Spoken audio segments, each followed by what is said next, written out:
വണ്ടിയുടെ brake pad von out ആയെന്നും പറഞ്ഞുള്ള warning message വരികയാണ്.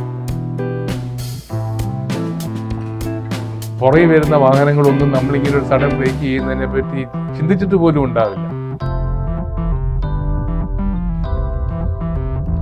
നല്ല പ്രോഡക്റ്റ്സ് ഇപ്പോൾ മാർക്കറ്റിൽ അവൈലബിൾ ആണ്. ഫുൾ അഡാസ് ഉള്ളതാണ്, എല്ലാം ഓഫ് ചെയ്തിട്ടിരിക്കുകയാണ്. എക്സ്പീരിയൻസ് നമ്മൾ പറയുകയാണെങ്കിൽ നമുക്കൊരു there are lot of areas where we can improve. ഇരിക്കുന്ന കാര്യം പറയുകയാണെങ്കിൽ ഭയങ്കര കംഫർട്ടബിൾ ആണ്. ആസ് ആൻ ഇന്ത്യൻ നമ്മളെ എപ്പോഴും പ്രൗഡ് ആയിരിക്കേണ്ട ഒരു ബ്രാൻഡ് തന്നെയാണ് മഹീന്ദ്ര, അല്ലേ? ഒരു കാലത്ത് ജീപ്പ് യൂട്ടിലിറ്റി വെഹിക്കിൾസിൽ മാത്രം കോൺസെൻട്രേറ്റ് ചെയ്തിരുന്ന മഹീന്ദ്ര ഈ ഒരു 2000 തൊട്ടൊരു ബിഗ് ലീപ്പ് തന്നെയാണ് കൊണ്ടുവന്നത്. സ്കോർപിയോ എന്ന് പറയുന്ന പ്രൊഡക്റ്റ് തന്നെയായിരുന്നു അതിൻ്റെ ഒരു ഫസ്റ്റ് ഒരു പൈനിയർ. അത് കഴിഞ്ഞ് പല പല പ്രൊഡക്ട്സ് വന്നു. XUV 500 വന്നു, XUV 700 വന്നു. കഴിഞ്ഞ വർഷം 2024 ഒരു ശരിക്കും പറഞ്ഞാൽ ധൂം മച്ചാക്കെ എന്ന് പറയുന്ന പോലെയാണ് 2 പ്രൊഡക്ട്സ് വന്നത്, XUV 9 B6. ഇന്ന് നമ്മൾ ഒരു യൂസർ റിവ്യൂ പിന്നെയും ചെയ്യുവാണ്. ഇത് ഈ 2 വെഹിക്കിളും ഒരു ഫാമിലിയുടെ തന്നെയാണ്, XUV 700 XUV 9. ഇത് രണ്ടും പറഞ്ഞു കഴിഞ്ഞാൽ ശരിക്കും ഇത് ഐസ് പ്ലാറ്റ്ഫോമും EV പ്ലാറ്റ്ഫോമും സെയിം വെഹിക്കിളിൻ്റെ 2 ഫ്യൂവൽ ഓപ്ഷൻസ് എന്നൊക്കെയാണ് പല മാധ്യമങ്ങളിലും പറയുന്നത്. നമുക്ക് ഇതിൻ്റെ യൂസർ റിവ്യൂ ഒന്ന് നോക്കാം. XUV 700 ഓൾമോസ്റ്റ് 2 year old ആണ്. ഇതൊരു റീസെൻറ്റ് പർച്ചേസുമാണ്. Welcome to yet another episode of velocity.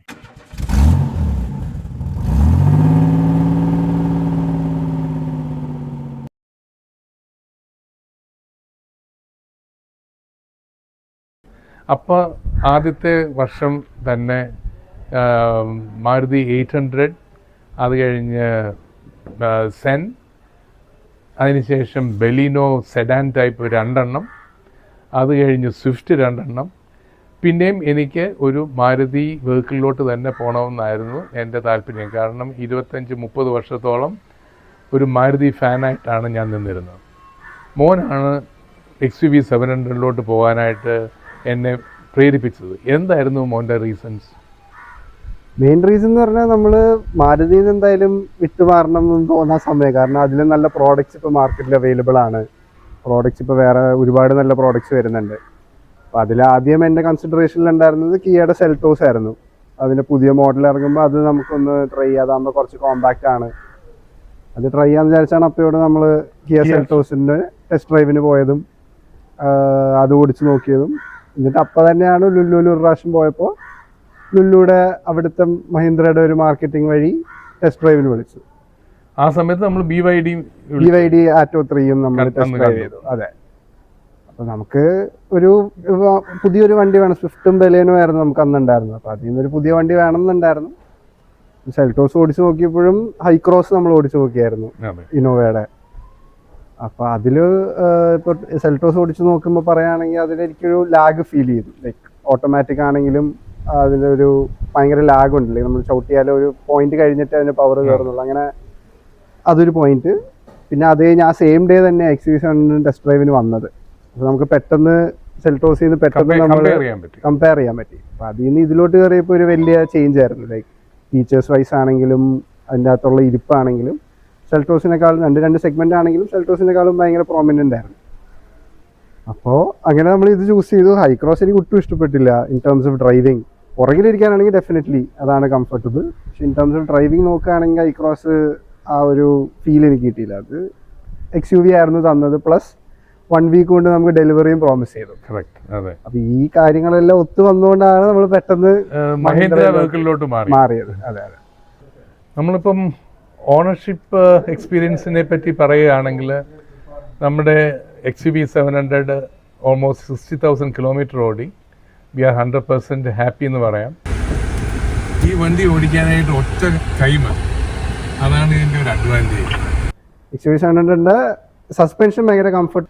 On an average 12 km/L within the city നമുക്ക് മൈലേജ് കിട്ടുന്നുണ്ട്. ദാറ്റ് വേ ഓൾ എനിക്ക് 100% ഹാപ്പിയാണെന്ന് പറയാം. ഫുൾ അഡാസ് ഉള്ളതാണ്, എല്ലാം ഓഫ് ചെയ്തിട്ടിരിക്കുകയാണ്. കേരളത്തിലെ റോഡിൽ കൂടെ വണ്ടി ഓടിക്കുമ്പോൾ നമ്മുടെ അല്ലാത്ത കുറ്റം കൊണ്ട് പോലും നമ്മുടെ വണ്ടിയിൽ ഒരു ഡാമേജ് ഉണ്ടാകാനുള്ള ചാൻസ് ഉണ്ട്. ഒരു ആക്സിഡൻറ്റോ വേറെ ആരെങ്കിലും വന്നിടിക്കുകയോ ചെയ്ത് കഴിഞ്ഞാൽ ഒരു ഡാമേജ് ഉണ്ടാവാൻ ചാൻസ് ഉണ്ട്. അങ്ങനെ ഒരു സാഹചര്യം വന്നു കഴിഞ്ഞാൽ ഇവരുടെ സർവീസ് ക്വാളിറ്റിയെ പറ്റി എനിക്ക് വളരെയധികം കൺസേൺ ഉണ്ട്. നമ്മുടെ ഈ വണ്ടിയുടെ ഹാൻഡിൽ ഒരു ചെറിയ ഇതിൽ നമ്മുടെ ലെഫ്റ്റ് സൈഡിലുള്ളത് ഇത് ഒടിഞ്ഞു പോയി. അത് റീപ്ലേസ് ചെയ്യണമെങ്കിൽ നമ്മളിപ്പോൾ 3 ആഴ്ചയായിട്ട് അതിൻ്റെ റീപ്ലേസ്മെൻറ്റിന് വേണ്ടി എവിടെ കിട്ടുമെന്ന് 2 സർവീസ് സ്റ്റേഷനിലും ചോദിച്ച് പാർട്ട് വരാൻ ടൈം എടുക്കുന്നു. അഡ്വാൻസ് പേയ്മെൻറ്റ് കൊടുക്കേണ്ടി വരുന്നു. പേയ്മെൻറ്റ് കൊടുത്ത് 2-3 ആഴ്ച കഴിയുമ്പോഴാണ് നമുക്ക് ഈ പാർട്ട് വരുന്നു എന്ന് പറയുന്നത്.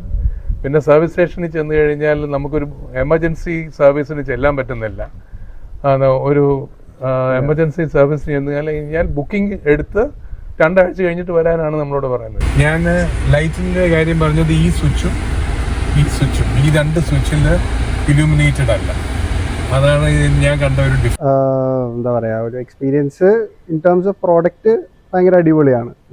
ആസ് എ വെഹിക്കിൾ ഇതുവരെ നമുക്ക് താങ്ക്ഫുള്ളി പ്രശ്നങ്ങളൊന്നും വന്നിട്ടില്ല.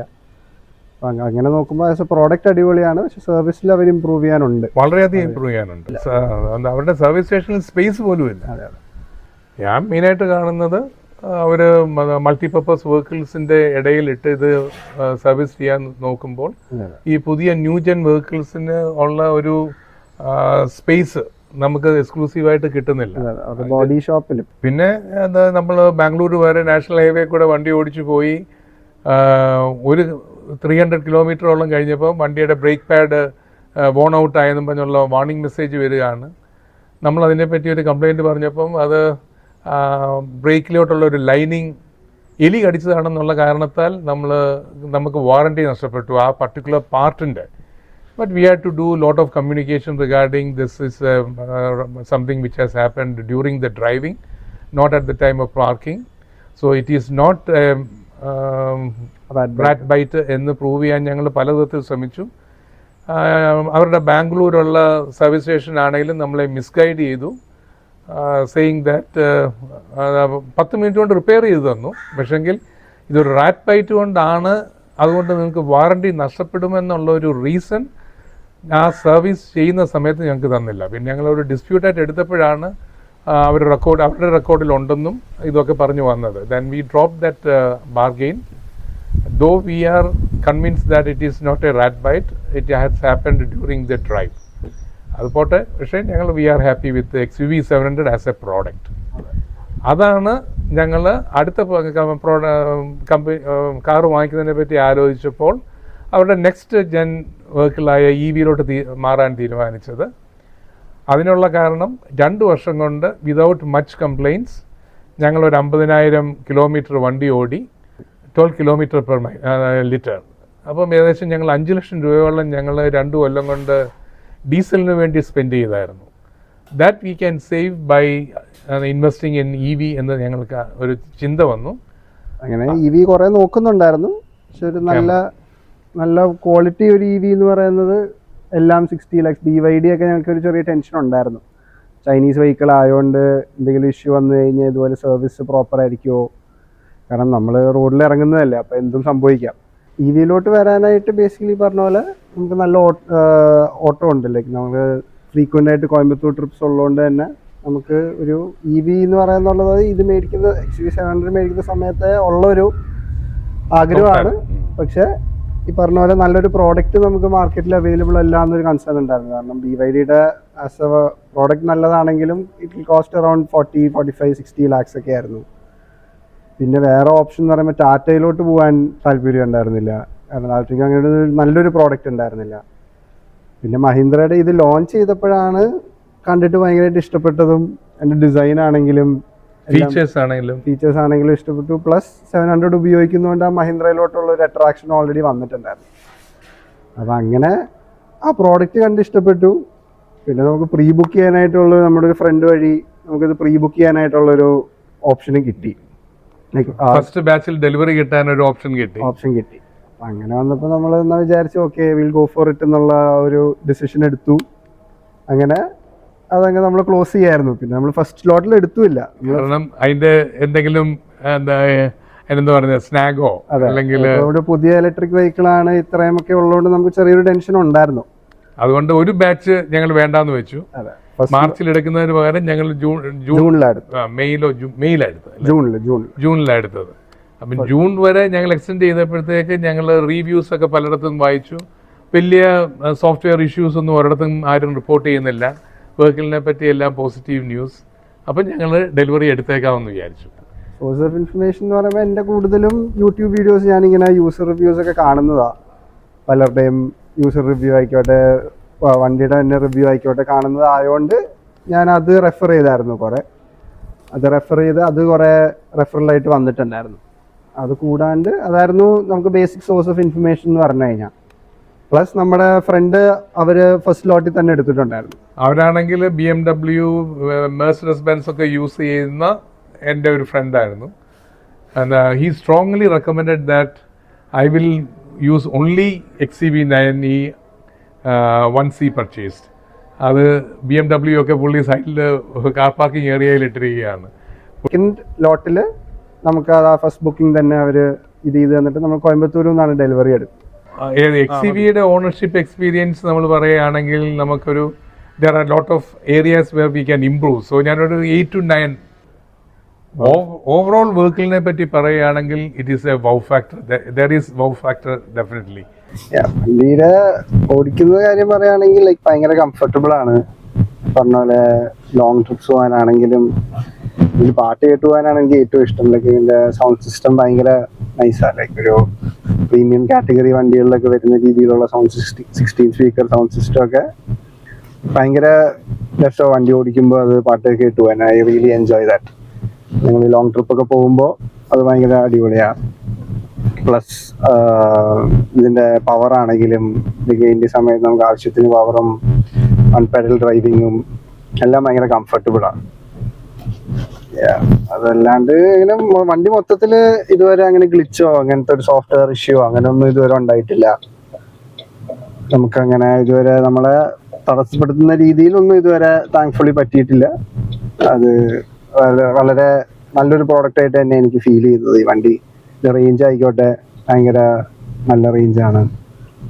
ഡ്രൈവിംഗ് കംഫർട്ട് ആക്ച്വലി പറയുകയാണെങ്കിൽ എനിക്ക് XCV700 സസ്പെൻഷനാണ് കൂടുതൽ. കാരണം ഇതിൽ കുറച്ച് ബംപിയാണ് റൈഡ്. XCV700 സസ്പെൻഷൻ ഭയങ്കര കംഫർട്ടബിൾ, പക്ഷെ അതിൻ്റെ സസ്പെൻഷനിൽ നിന്ന് സൗണ്ട് ഉണ്ട്. ഇതിൻ്റെ സസ്പെൻഷൻ ഭയങ്കര സൈലൻ്റാണ്. അപ്പോൾ ഇതിൻ്റെ സസ്പെൻഷൻ കംഫർട്ട് വൈസ് നോക്കുകയാണെങ്കിൽ XCV700 ആണ് നല്ലത്. പക്ഷേ ഇതിന് കുറച്ച് ബംപിയാണെന്നേ ഉള്ളൂ, വലിയ പ്രശ്നങ്ങളില്ല. പക്ഷെ ഞങ്ങൾക്ക് 2 വണ്ടി ഉള്ളതുകൊണ്ട് ഞാനൊരു കമ്പാരിസൺ പറഞ്ഞു എന്നുള്ളൂ. അതിനകത്ത് ഞാൻ കുറച്ചുകൂടി ഇരിക്കാൻ സുഖം. ഈ വണ്ടിയെ പറ്റി ഒരു വൗ ഫാക്ടർ പറയുകയാണെങ്കിൽ ഒരു 5 വയസ്സുള്ള കുട്ടിക്ക് സ്റ്റിയറിംഗ് വീൽ സ്റ്റഡിയായിട്ട് പിടിക്കാൻ പറ്റുമെങ്കിൽ ഓടിക്കാൻ പറ്റുന്ന ഒരു വണ്ടിയാണ് XCV9e. കാരണം ആക്സിലറേറ്റർ പെഡൽ മാത്രം മതി. ഈ റീജനറേറ്റീവ് ബ്രേക്കിംഗ് സിസ്റ്റം ഉള്ളതുകൊണ്ട് സിറ്റിക്കകത്ത് ഓടിക്കുമ്പോഴാണെങ്കിലും നാഷണൽ ഹൈവേ കൂടെ ഓടിക്കുമ്പോഴാണെങ്കിലും ഹൈ സ്പീഡിൽ പോകുമ്പോഴാണെങ്കിലും ഈ റീജനറേറ്റീവ് ബ്രേക്കിംഗ് സിസ്റ്റം എന്ന് വളരെ അഡ്വാൻറ്റേജസ് ആണ്. നമ്മൾ ബ്രേക്കിലോട്ട് കാല് കൊണ്ടുപോകേണ്ട ആവശ്യമേ ഫീൽ ചെയ്യുന്നില്ല. നമ്മൾ ആക്സിലേറ്റർ കൊടുത്തു കഴിഞ്ഞാൽ റീജനറേഷൻ സ്റ്റാർട്ട് ചെയ്യും, ബ്രേക്ക് ഓട്ടോമാറ്റിക്കായിട്ട് നമുക്ക് പ്ലാൻഡ് ആയിട്ട് നമ്മൾ ആക്സിലേറ്ററിൽ നിന്ന് നമ്മൾ പെഡലിൽ നിന്ന് കാലെടുക്കണം എന്നുള്ളത് മാത്രമേ ഉള്ളൂ. പിന്നെ ഒരു അഡ്വാൻറ്റേജ് ഞാൻ കണ്ടത് കോയമ്പത്തൂർ വരെ ഒറ്റ ചാർജിൽ പോയിട്ട് വരാൻ പറ്റുന്നുണ്ടായിരുന്നു. Around 450 to 475 kilometres. കൊച്ചിയിൽ നിന്ന് സ്റ്റാർട്ട് ചെയ്ത് കോയമ്പത്തൂർ പോയി അവിടെയുള്ള സിറ്റി ട്രിപ്പും കഴിഞ്ഞ് തിരിച്ചിവിടെ വന്നു കഴിഞ്ഞാൽ അറൗണ്ട് 80 കിലോമീറ്റർ റേഞ്ച് പിന്നെയും കാണിക്കും. ബാലൻസ് ഒരു ക്ലോസ് ടു 17-18% പ്ലസ് ഒരു 80 കിലോമീറ്റർ റേഞ്ച് ബാക്കി ഉണ്ടാവും. അതിനെപ്പറ്റി പറയുകയാണെങ്കിൽ ഇംപ്രൂവ്മെൻറ്റ്സ് വരുത്താൻ പറ്റുന്ന ഏരിയ എന്ന് പറയുന്നത് പുറകിലത്തെ സീറ്റ് റിക്ലൈനിങ് ഉണ്ട്, പക്ഷേ അത് കുറച്ചുകൂടെ ബെറ്റർ റിക്ലൈനിങ് ആക്കാൻ പറ്റും. കുറച്ച് ലെഗ് റൂം തൈ സപ്പോർട്ടൂടെ കൊടുക്കത്തക്ക രീതിയിൽ നമുക്ക് ചെയ്യാൻ പറ്റും. 2, എനിക്ക് വളരെ സർപ്രൈസിംഗ് ആയിട്ട് തോന്നിയൊരു ഫാക്ടർ എന്ന് പറയുന്നത് ഇതിൻ്റെ ലൈറ്റ് നോബിലും ഹെഡ്ലൈറ്റ് നോബിലും വൈപ്പർ നോബിലും ഇലുമിനേറ്റഡ് അല്ല. കാർ മൊത്തത്തിൽ ക്യാബിൻ ഇലുമിനേഷൻ ഉണ്ട്, ആംബിയൻ ലൈറ്റിംഗ് ഉണ്ട്. പക്ഷെങ്കിൽ നൈറ്റിൽ ഓടിക്കുമ്പോൾ ഈ 2 സ്വിച്ചസിൽ ഇലുമിനേഷൻ ഇല്ല. അപ്പോൾ ഈ കാറിൻ്റെ ഹെഡ്ലൈറ്റ് ഏത് പൊസിഷനിലാണെന്ന് കണ്ടുപിടിക്കാൻ ഭയങ്കര പാടാണ്. അത് അത് XCV700ലും സെയിം ഇതാണ് കാണുന്നത്. എല്ലായിടത്തും ലൈറ്റ് ഉണ്ട്, പക്ഷെങ്കിൽ ഈ 2 നോബിൽ മാത്രം ലൈറ്റ് ഇല്ല. അതൊരു ഫാക്ടർ. 2, ഇതിൽ ADAS so many features are added on to these 2 vehicles. ADASും പല ടൈപ്പ് ഓഫ് വാർണിങ്സും. പക്ഷേ കേരളത്തിലെ റോഡുകളിൽ കൂടെ ഓട്ടോറിക്ഷയും സ്കൂട്ടറും എല്ലാം ഇങ്ങനെ ക്രിസ് ക്രോസ് ഓടുന്ന സമയത്ത് ഈ വാർണിങ്സ് ഒന്നും ശ്രദ്ധിക്കാനോ അല്ലെങ്കിൽ ഈ മോണിറ്റർ നോക്കി നമുക്ക്